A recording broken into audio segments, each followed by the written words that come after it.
to catch a couple of shows tonight with the Portland Jazz Festival, if you so desire.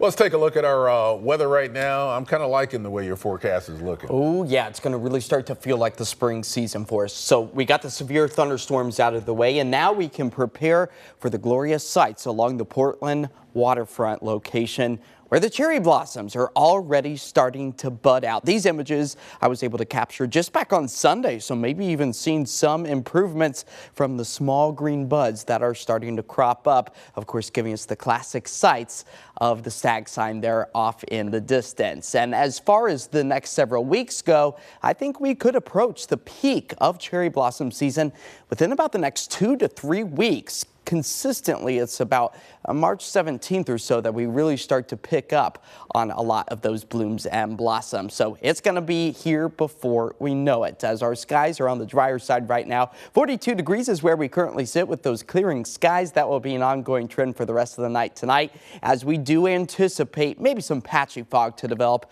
for some of us, as our radar and satellite is significantly quieter than what we experienced just 24 hours prior, and really what we've seen over the past several days, as the persistent atmospheric rains had to funnel their way back into the Pacific Northwest. But we remain dry after a nice little drink of water earlier today, picking up at just a couple of 1/100ths of an inch for the Portland area, closer to 1/4 of an inch for the southern Willamette Valley, and the breadwinner, well, that was out along the coastline, Astoria, picking up on over 1 1/10 inches. But as far as the month of February goes, keep in mind it should typically be our 5th wettest month of the year, but now giving us a surplus of over 1 inch of rain, as our grand total comes out to about 4¼ inches, as those winds have really started to settle down as opposed to the start of the day. But another round of the gusty winds are anticipated tomorrow afternoon and evening, coming out of the east this time. The good news is our soil is starting to dry now, so that will add to a little bit of stability as far as those root systems go. So I don't foresee any more additional power outages,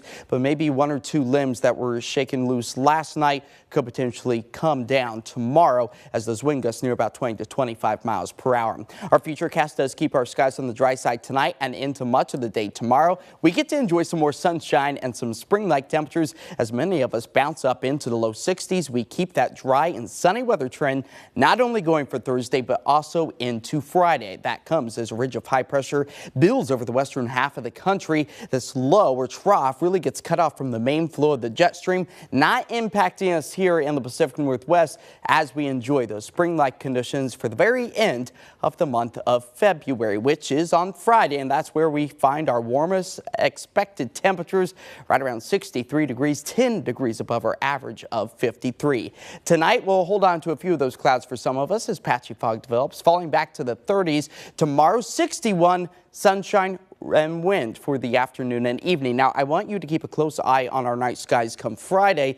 That's where a planet parade is in store for us. I anticipate clear skies, not something we get to say when we are talking about astronomical events here during the winter months in the Pacific Northwest, but nonetheless, look to the southwest sky. 7-day forecast, dry, sunny skies. That takes us all the way through Friday, and then by the time we get into Saturday and Sunday, which is the start of March, that's when we expect to see the return of just a few light rain showers, and then we see those highs keeping us in the mid-50s for Mardi Gras 1 week from today. So this is really going to be a nice, stable 7-day forecast for us here across the Pacific Northwest. Much different than what February has brought us, with the extremes of the snow and then the severe weather as of late, so good improvements. Yeah, we'll take the calm. Yes, we will. We like that, and the sunshine. Yeah. Well, big deal for